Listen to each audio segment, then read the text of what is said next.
and welcome to the Travel Management Essentials for the GSA SmartPay program. This is an entry-level course and will provide an overview of the GSA SmartPay travel business line. I hope you're enjoying the forum this year, and if there's anything you need this week and into the future, please don't hesitate to reach out to my team or myself. For those of you that don't know me, I'm Erin Van Dagna, and I'm the Service Delivery Branch Chief in the Center for Charge Card Management. I lead a team of individuals who are the front line for the GSA SmartPay program. We are your go to people and are always here to help you get the best out of your agency's version of the GSA SmartPay program. As I mentioned on the previous slide, this is a basics travel business line course.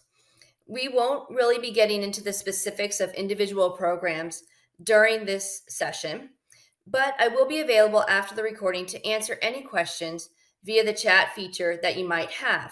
We also have a new feature where we can go into another room after this session, and I'll give you more information when I come back on live at the end of this training session.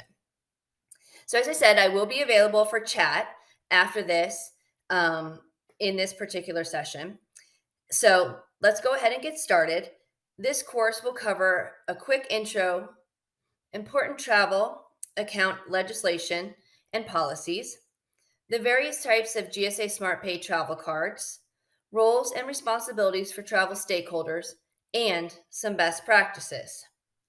This slide is pretty standard, and you'll likely see it in all the GSA Center for Charge Card Management presentations. You can also find this information on the GSA SmartPay website. For your agency's individual spend, cardholder accounts, and transactions, please view the reports from your bank or via the bank's electronic access system. Okay, we'll go on to the next slide. I don't want to spend too much time on that because you are going to see it, as I said, in every session. Okay, next we'll jump into travel card legislation and policies. As I said, this was that was a very brief intro, and this section will get into, or this section will get into a little bit more detail. And you're likely to see that previous slide, as I said, multiple times. And I don't want to bore you with it over and over. The next topic here is the travel account legislation and policies. This is what 40 to 45 years ago, the idea of a credit card was still something new. People still received paper checks, and the card was really just used to pay when you didn't have cash. As the old saying goes, cash is, or was, king. I can still remember waiting in line while my mom wrote a check for our groceries. Now I can pay with a card, which is much faster, but I have to do my own scanning and bagging now. Do you remember traveler's checks?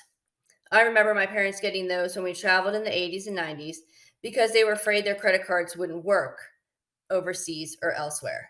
Times sure have changed, and so has travel card policy and legislation.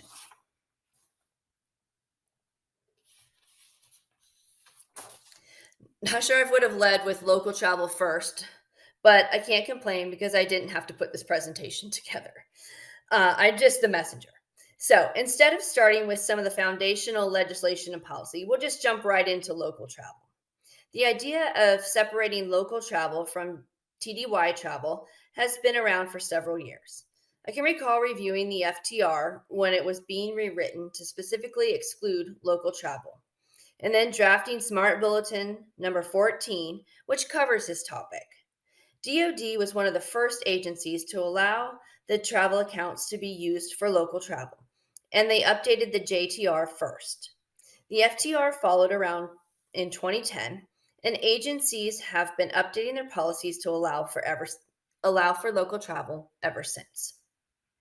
The key here is that your agency policy must allow for the use of the travel accounts for local travel, or it can't be done. In 2016, the FTR was also updated to encourage the use of travel accounts as much as possible for both TDY and local travel.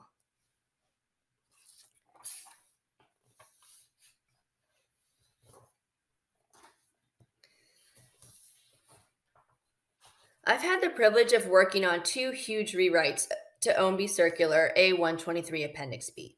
The first was back in 2018, 2019, and the second began in 2013 and was finally completed in 2019. I like to remind Dave that one of my kids started kindergarten and was getting ready to enter the sixth grade, and the amount of time it took to update the circular the second time around. Needless to say, things don't move fast on that front.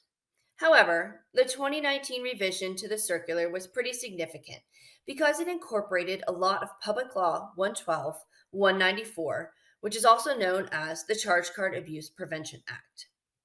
Updates to the circular have been made through an interagency work group of AOPCs and GSA's Center for Charge Card Management.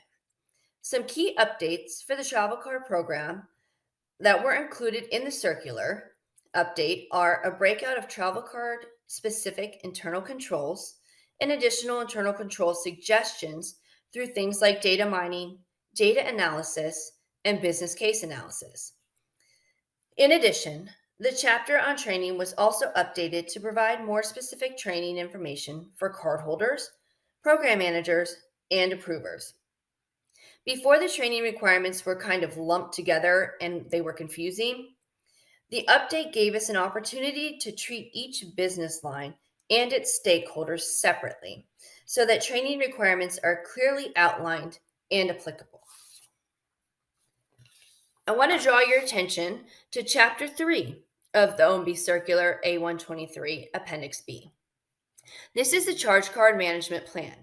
Each agency must develop, issue, and maintain written policies and procedures for the appropriate use of charge cards, consistent with the requirements of this guidance. The plan is no longer sent to OMB. Agencies maintain their plans and are only providing them to OMB upon request. The plan is not required to be sent to GSA. The management plan must be updated in accordance with the following schedule. Within 12 months after your agency organization task order placement under a newly awarded GSA SmartPay master contract. Tag and pool entities within 12 months after joining an agency's task order must update their plan.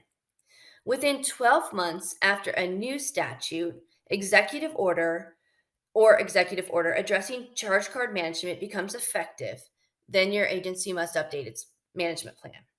Otherwise, every 2 years from the date of the last update, or more frequently if needed, to address any valid agency or organization IG findings or to otherwise remain current, that's when you would update your management plan. GSA also took over the statistical reporting process for agencies by reporting the information directly to OMB on an annual basis. This alleviates a burden from agencies on having to report this information to OMB quarterly, and this is for CFO Act agencies. And if you recall, you were uploading this information into OMB Max, and then you also did it annually as well for all other agencies. So agencies now provide statistical and narrative information to GSA at the end of December, and in turn provide the information to OMB. So again, I want to just repeat, statistical and narrative reporting come directly to GSA now, and we report that on your behalf to OMB. You are no longer required to post into OMB Max, either quarterly for CFO Act agencies or annually for all other agencies. It's just once a year at the end of December to GSA. So if you have any questions on that kind of stuff, please feel free to type it in the chat at any point. I'm happy to answer that. Okay. All right. The previous slide discussed Public Law 112, 194, which is also known as the Charge Card Abuse Prevention Act, and we discussed that generally. OMB Memorandum M1321 is the guidance that implements the Charge Card Abuse Prevention Act of 2012. With respect to the travel card program, the memo points out the following aspects of the law for travel card program managers. You need to prevent an individual from being reimbursed for a bill already paid by the government by ensuring that the agency officials who approve or settle official travel verify that charges paid directly by the government to the bank are not also reimbursed to an employee or an employee's IBA account. Additionally, you need to prevent the government from spending money on unused tickets by verifying the agency, the TMC or service or commercial travel office, submits requests to servicing common carriers for refunds of fully or partially unused tickets, and tracks the status of these tickets to ensure resolution. Further, as mentioned in the previous slide, IGs will conduct periodic risk assessments of agency travel card programs to analyze the risk of illegal, improper, or erroneous purchases. All executive departments and agencies are required to implement the Charge Card Act's required internal controls for travel accounts. So, as you know, the OMB circular updates have been around for a little while, and M1321 was a follow on the implementing guidance to the Charge Card Abuse Prevention Act of 2012. So that too has been around for a while, and I don't think that this is anything new for folks. But again, if you have questions, if you are new and you have questions on these things, please feel free to type it into the chat. I'll be happy to respond as I can, or we can address them at the end of this presentation. Okay, next slide here. All right. The Government Charge Card Abuse Prevention Act of 2012. This is Public Law 11294. We've been talking a lot about this with the circular update and then the previous memo that I mentioned to you from OMB. The Charge Card Abuse Prevention Act is probably one of the biggest pieces of legislation related to the card program in at least the last 10 years. This legislation codified a lot of what was already being done in the GSA SmartPay program, as well as best practices for agencies. The language from this law is also found verbatim in OMB Circular A123 Appendix B. The law also calls for risk assessments to be determined and performed by agency IGs. It also includes violations reporting for purchase card programs.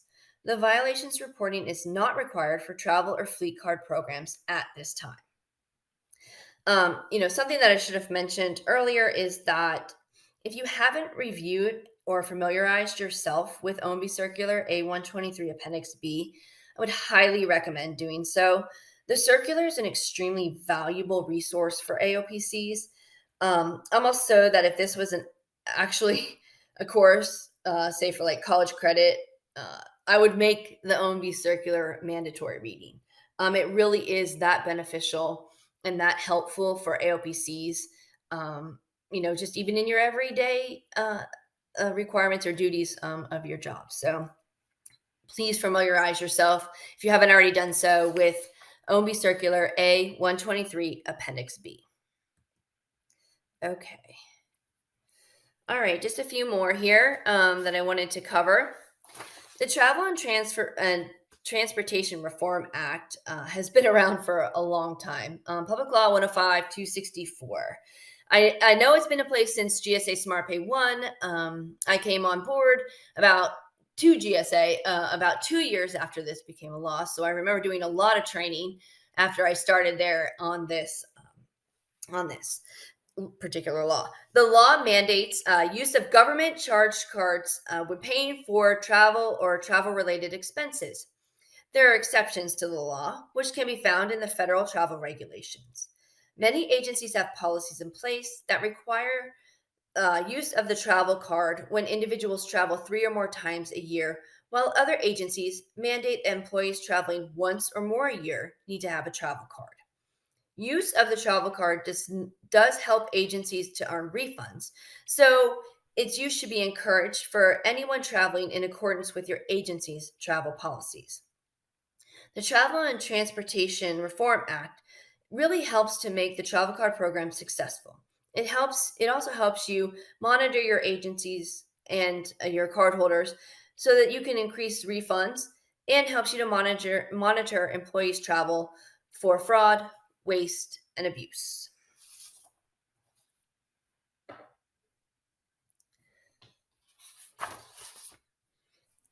Okay, Section 846 of the fiscal year 2018 National Defense Authorization Act requires GSA to establish a program to enable procurement through commercial e-commerce portals. The NDAA specifies the program will be carried out through multiple contracts with multiple commercial e-commerce portal providers. The program will be implemented in phases with the objective of enabling government-wide use of portals. In January 2018, GSA held an industry and stakeholder town hall style meeting with representatives from Amazon Business, Overstock.com, Staples, Ability One, and more. Then later in March, GSA released its Procurement Through E-commerce Portals implementation plan. This plan proposed to increase the micro-purchase threshold to $2,500 for commodities acquired through the approved marketplace. Much of this section has to do with purchase card and the e-marketplace that GSA established. However, sections 1805 and 1806 pertain to the GSA SmartPay program. In section 1805, called the establishment of an interagency charge card management data group, and section 1806 required the report on the topics on this slide to be sent to OMB. Today, the data management group still exists and meets quarterly. Tritai, who is my counterpart, heads up this group. So if you're interested in joining, please reach out to us at our GSA SmartPay website, which I can give to you now, is GSA_SmartPay at gsa.gov if you would like to be added to this list.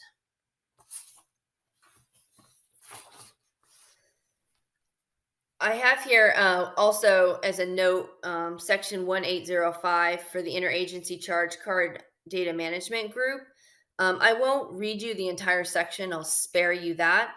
But if you have any specific questions about those requirements, I'm happy to answer them in the chat as we're going on to the next slides, or you can save it until the end, or I can also put you in touch with Tree or someone from Tree's team, and they can help you with additional information on those two particular sections under the FY18 NDAA. Okay, because I know a lot of that does pertain more to the purchase card program, but there are those two specific sections that are somewhat relevant to travel, the travel business line. Okay, I promise we'll be done with legislation here soon. This is the last one. Okay, Public Law 11534, it became effective in May of 2017. It loosely pertains to the travel card program in that agency heads must report travel and transportation expenditures to OMB, along with relocation spending and the number of trips taken for government travel. Obviously, the last few years, there have been fewer trips due to COVID, but this report is still something that OMB expects to see. As you know, it's been around for a few years, and it's still a requirement. Okay. Now that we've covered the basic legislation associated with the travel account business line, we can move into the different types of travel accounts found under the GSA SmartPay 3 master contracts. Individually billed accounts are probably the most common type of travel account out there. These accounts are issued to individuals who will be traveling on behalf of the government in accordance with Public Law 105, 264, the JTR, the FTR, and all applicable U.S. codes.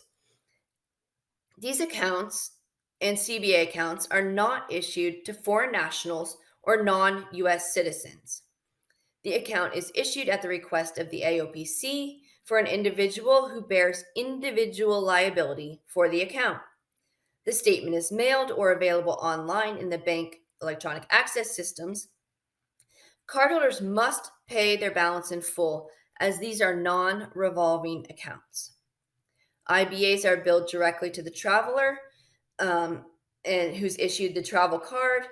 And we have two types of IBA accounts. They are standard IBA accounts, and we have restricted cards. Standard cards are given to anybody who has a credit score of 660 and above. Restricted cards are given to those who have a credit score of 659 and below. Okay. CBA accounts are billed directly to the government and paid directly by the government. So the government is responsible for paying all CBA charges, including those improperly incurred through employee action. So, and I do have notes on stored balance. Stored value and declining balance cards. But if you have any specific questions on those, just type them in the chat, and I can talk a little bit more about those when we come back on live. Um, so, since some agencies allow those and some do not. Okay, I talked a little bit about this slide before. As we said, IBAs, they have two types of cards, standard and restricted. You can see here, these are just some examples of each. I won't go into too much detail, but I do want to talk a little bit about split disbursement. Split disbursement provides for payments to be made by the agency on behalf of the cardholders. At the cardholder's direction and in accordance with agency policy, a disbursement is split. The bank receives a direct payment by the agency of the cardholder's specified or claimed amount, and the rest of the payment is dispersed to a cardholder account or directly to the cardholder. Large ticket items such as common carrier, like airfare, hotel sometimes, and rental car charges are commonly paid directly to the bank on behalf of the cardholder, while other disbursements are paid to the employee. So, like meals and incidentals, sometimes are paid to the employee up to what they've claimed an allowable amount. Split disbursement is an effective tool to reduce delinquency and improve refunds paid to the agency. It does require coordination with the bank to ensure proper payments are made by the government and properly posted to the cardholder's account. If your agency isn't doing this and you're interested in it, please let me know, and I can put you in touch with the contractor bank, and we can kind of work out the best way to do this. In some instances, a pilot test is highly recommended before you implement this kind of thing, just to make sure it's working. Okay. Centrally billed accounts. I touched on this very, very briefly on the first slide about types of travel card accounts, but centrally billed accounts are billed directly to the government and paid directly by the government. The government is responsible for paying all centrally billed charges, including those that are improperly incurred, even through employee action. These accounts are also established by the AOPC and are typically used for big ticket expenses like airline tickets. In some instances, rental cars. Some instances, hotels may also fall into this category. Often these accounts are associated with an office or a branch within an agency, and they have a particular parent-child hierarchy. The tax advantage card. This is something new. It's a new type of card for GSA SmartPay 3. It's a CBA and with the accessibility of the IBA. Its purpose is to obtain tax exemption at hotels and rental car locations because of its CBA status. To date, these accounts are slowly catching on. Rental car companies are still struggling with the point of sale tax exemption aspect of the accounts, but I did meet with the rental car companies just this past week. I'm filming this in March, and we began discussions about how to exempt these types of cards at the counter and to make it easier for the federal traveler. So we are beginning those discussions. I think they're aware that these cards are becoming more and more popular, and that they're going to have to deal with the issue.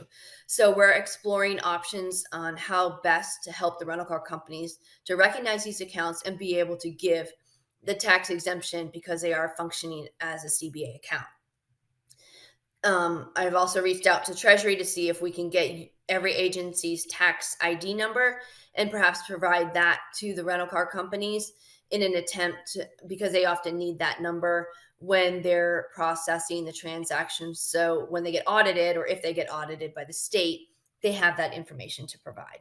So hopefully we'll be able to go down this path and really get the rental car companies on board with the tax exemption, because I know that has been an area of concern, for some agencies and I'm glad that the rental car companies are now paying attention to it. So, as I said, we're hopeful with education and more of these accounts in circulation, we'll be able to get the hotels and rental car communities on board with us and help that tax exemption process. Okay, virtual cards. We actually have a session or two that are going to cover virtual cards. So I encourage you to attend those sessions. And also, any of the bank sessions that are being offered on virtual cards, that might be something that you want to look into if you're interested in more innovative ways to use the program. So these are relatively new account type to the marketplace. Under GSA SmartPay 3, these account types are offered under Tier 1 for all business lines by both banks. And at this time, Citibank has a Tier 2 offering that allows for TMC integration. These virtual accounts are offered in coordination with Visa and ConfirmaPay for that Tier 2 integration with Citibank. GSA is offering, as I said, a session on innovative products and services that covers virtual cards in detail. Additionally, as I already mentioned, Citibank and Visa are providing training on their virtual card offerings this week, and other banks and brands may also be providing those. But virtual cards are a great option for maybe infrequent travelers or invitational travelers. And I expect to see more of this type of product in the future as it becomes more mainstream, especially in the commercial marketplace. All right. Now we'll take a look at roles and responsibilities for travel business line stakeholders. This slide really starts at the beginning. Most agencies already have their travel card programs established and AOPCs designated. New account holders may be identified as they onboard or as needed. Billing and disputes offices are generally not required for travel cards. This is more of a purchase card function, but cardholders are encouraged to file disputes directly with the contractor bank and also let their AOPC know.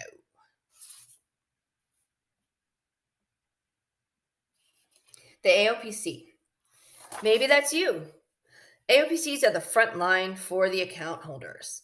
AOPCs set up accounts, monitor accounts, view reports, and have management responsibility for their account holders. Level 1 AOPCs and also Level 2 AOPCs within DoD frequently interact with the contractor bank and the Center for Charge Card Management. The Level 1 AOPCs are able to disseminate information from the Center for Charge Card Management to lower level AOPCs as needed and as necessary. What are some other roles and responsibilities for AOPCs in your agency? You can type that in the chat if you would like. And if you had one piece of advice for a new AOPC, what would it be? Please feel free to share these words of wisdom in the chat window at this time.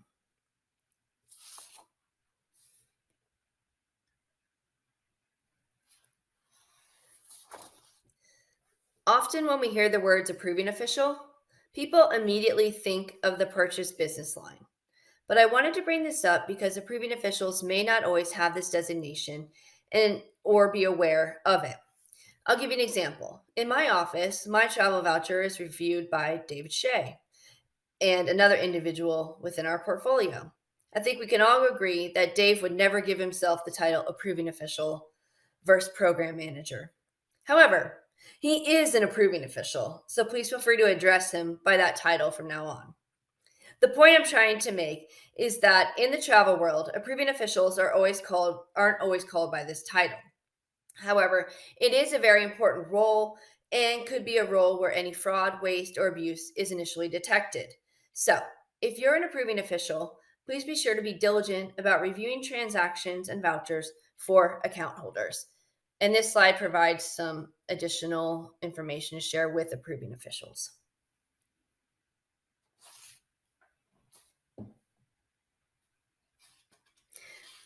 The next two slides cover account holder roles and responsibilities. And of course, we have the account holders' responsibilities and other things there to do. Other things they have to do listed here. Account holders should use the charge card appropriately in accordance with agency, organization, policy, other laws, and government regulations. Account holders need to keep up to date with required program and agency specific training, including refresher training. They need to look out for communications from AOPCs, CPMs, and take appropriate action as necessary. Account holders should contact their AOPC for questions regarding use of card and immediately report a lost or stolen card. Account holders should register for electronic access system and online access, and they should only use their travel card for official travel expenses only. Track expenses while on travel in order to have accurate information for filing your travel voucher. Account holders need to keep receipts for all transactions charged on the travel card just in case. And, of course, file their travel voucher within 5 days of return from being TDY. One other point, account holders must submit payment in full each month for their bill. I mentioned on a previous slide, the GSA SmartPay cards are non-revolving. That means you can't carry over a balance. So cardholders need to be aware that they must pay their bill whether they've been reimbursed by their agency or not. It is very important that you pay that bill every month in full.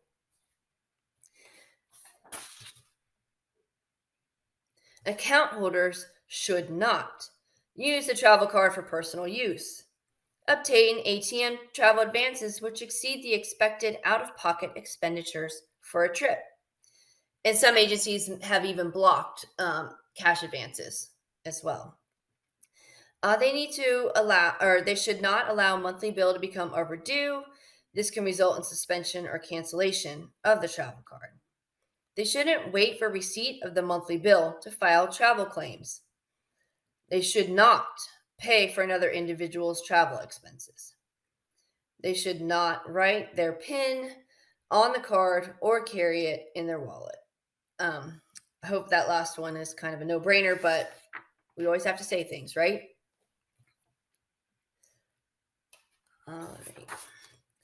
This slide covers the bank roles and responsibilities.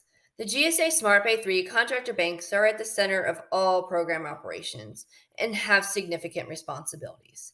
If you're an AOPC, you should work closely with your bank or banks on all aspects of your programs.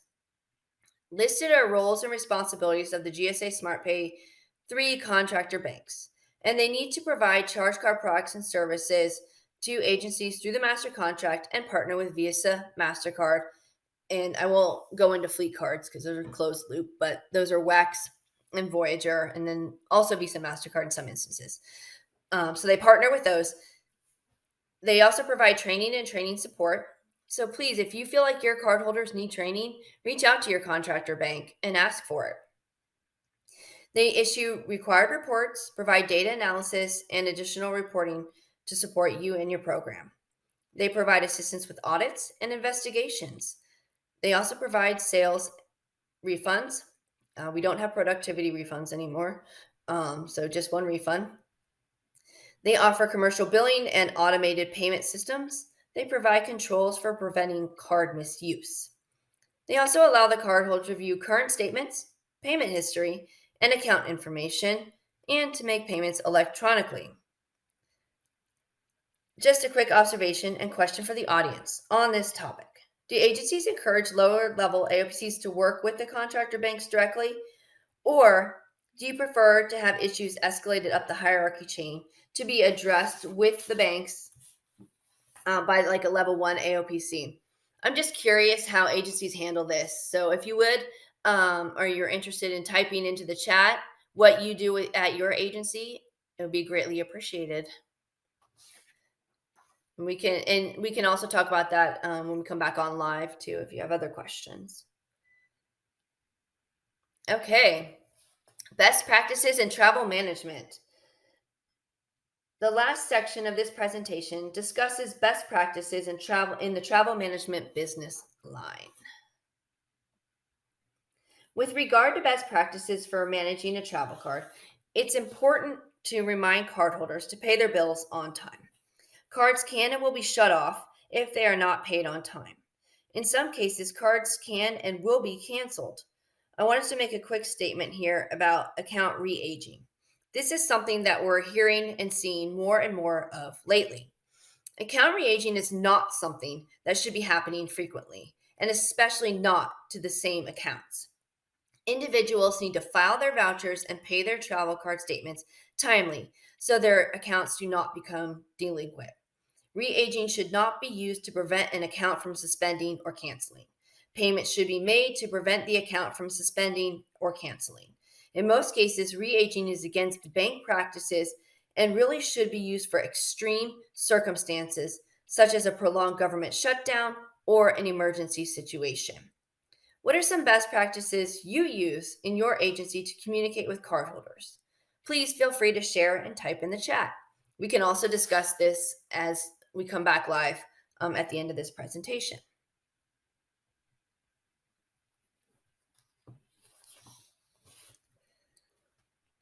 The two best ways to increase savings are to encourage card use and ensure payments are made on time. In doing this, your agency will be able to maximize refunds earned under GSA SmartPay.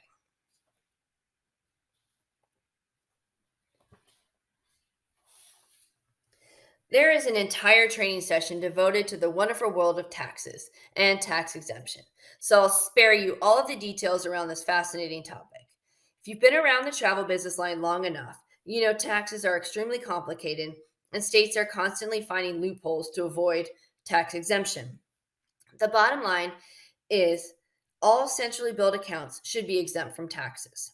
The Supremacy Clause of the U.S. Constitution states as much. However, trying to get the hotel desk managers and other employees to understand this concept while checking in remains challenging. The only piece of advice I can offer is that if you have a CBA or tax advantage card and you ask for tax exemption and the hotel won't give it to you, speak to the manager. If that doesn't work, then you'll likely have to just let it go. It's not supposed to be a knockdown drag out in the hotel lobby. IBAs and the world of taxes are also very complicated. There are a handful of states that exempt IBAs, the rest do not. In my experience, the hotels and states that exempt IBAs are usually pretty good about it. But there are always exceptions to every rule. So I offer the same advice as above. Do your best, ask for the exemption, but if they won't give it to you, you may just have to let it go, unfortunately. That's all I'll say about taxes, but I tend to get a little bit riled up over this topic. And so it's not really good for my blood pressure to kind of keep going on this. Taxes are just extremely complicated. And, I'm happy to answer any questions. If you have them, you want to type them in the chat or we can talk about it after this session. But I do encourage you to take, I think it's Andrew Lee is going to be teaching the tax class. He's very knowledgeable about taxes and often works directly with the states to get those, to make sure we have current information and things like that. Okay. For as long as I've been in and around this card program, fraud, waste, and abuse have always been hot topics. Back in 2002, I sat in on congressional hearings about Coach bags and designer luggage, etc. I would like to think we've evolved beyond that here in 2023. But I know someone out there is trying to figure out how to use their card to rent a luxury hotel room in Hawaii, right? So, as a card manager, we have to stay one step ahead of these charge card abusers. That's why it's important to develop policies and procedures for mitigating the risk of fraud, waste, and abuse. We need to emphasize standard codes of conduct and clearly state the consequences. There's a theory out there that if people see others being punished for illegal offenses, that they themselves will not commit the offense. AOPCs need to monitor authorization controls and set reasonable transaction limits.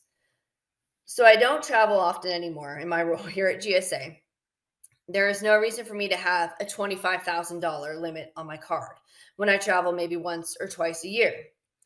It's good to review cardholder activity and limits to ensure that they're set correctly. Also, deactivate cards if they're not being used or if they have little activity. This prevents any ideas from forming in people's heads about maybe using that card to get away for a long weekend.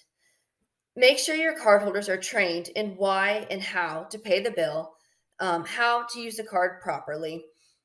And we have pretty good delinquency rates across the government, like on average. It's nice to keep it that way.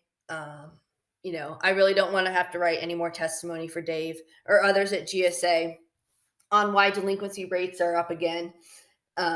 It's not fun. I don't like that. So spare me. No, I'm kidding. But finally, if someone leaves or quits or passes away, unfortunately, just make sure their accounts are closed. It does reduce the risk of fraud on those types of accounts. So just keep monitoring. And that's my advice. I know all of you are probably well aware of your responsibilities and things that you need to do. If you have any other suggestions, please help people out that may be new to the program and type them in the chat. All right. The next best practice is to ensure your cardholders are properly trained. If they know how and when to use the card, then they're less likely to commit fraud or to be wasteful. There are training requirements for cardholders and AOPCs, and these are found in OMB Circular A123 Appendix B. The GSA SmartPay website maintains training modules for cardholders and AOPCs as well. For AOPCs, participate in bank-offered training, workshops, and other charge card forums like this conference. Also, be sure to remind cardholders of the consequences for misuse of their cards. Anything else that folks should know? Go ahead and type it in the chat. We're making use of the chat in this session.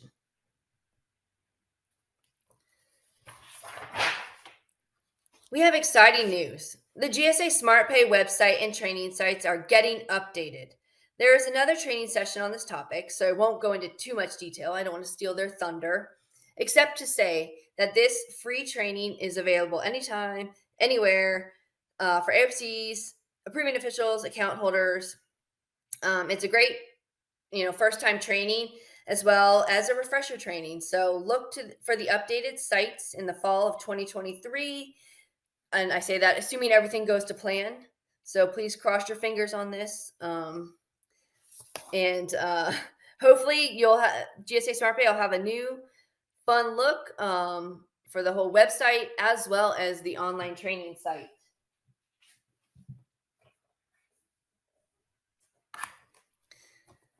Okay, available reporting resources. There's a plethora of reporting resources available for your review under the GSA SmartPay contract. Some of them include the following. An account activity report. This report consists of summary totals for the reporting period, the fiscal year to date by card and agency organization. This report is generally used at all levels to obtain and manipulate program data. In the master contract, you can see this in section 3.31 for the purchase card, 3.311 for the travel card, and for the fleet card, 3.311 as well. Again, this is the account activity report for all three business lines. The travel one will be in, I would just start in 3.31 and go from there.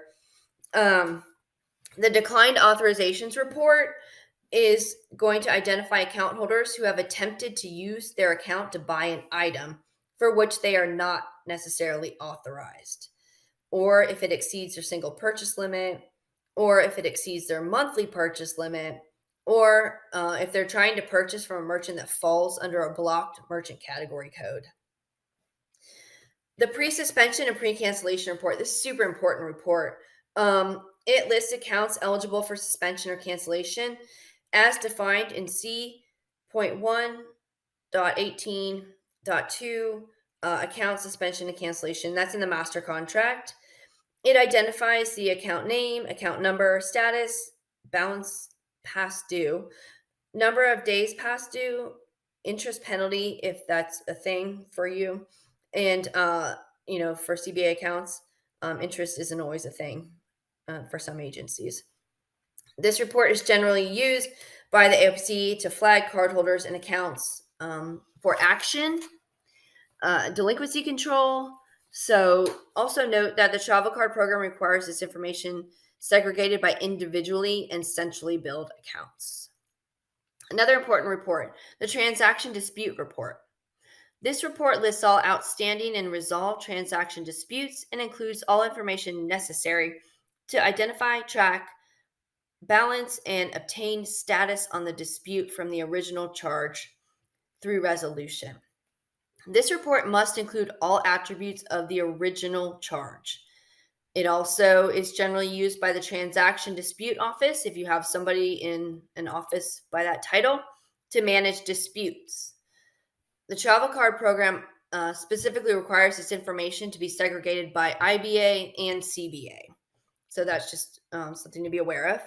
The renewal report lists cards and accounts that are due to expire. They identify account name, account number, expiration date, and any other information that will be required or needed to just make sure that the cards are going to renew on time. It's generally used by AOPCs to just know what cards are expiring and be aware of that. There is also ad hoc reporting.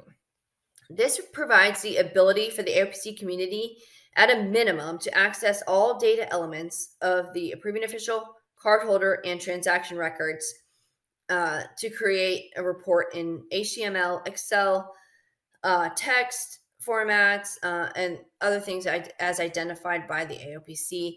Usually these are listed in your task order as to how you would want your reports and things like that. So again, those are important. Just some of the reports just to highlight there. There's a full list of reports in the master contract. So I would go ahead and I know it says GSA SmartPay 2 master contract on there. It should say GSA SmartPay 3.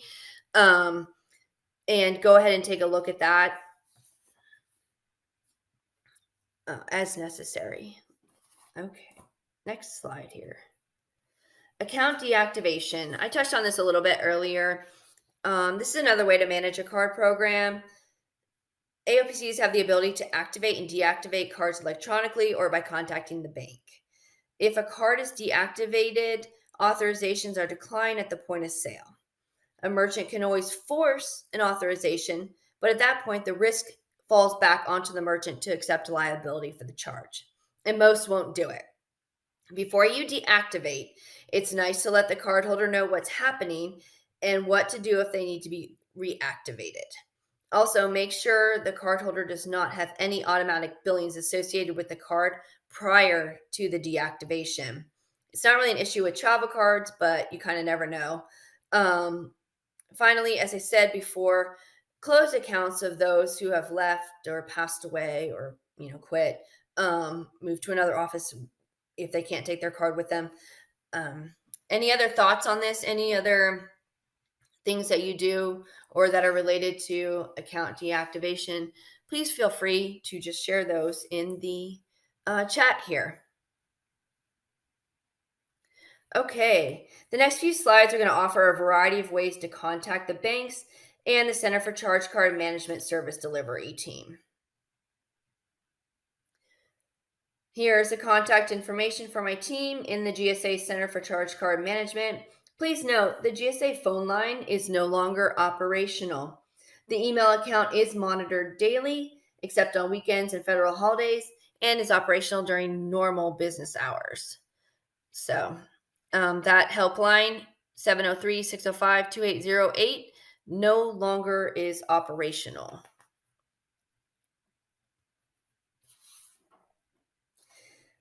These are the bank customer service numbers, in case you need to make a note of those. They're also available on the GSA SmartPay website and on the back of everybody's charge cards. Thank you so much for your time and attention. The session will now move into the Q&A phase. So please feel free to type your questions into the chat field and I'll be coming on live to answer those. Thank you so much for your time and attention.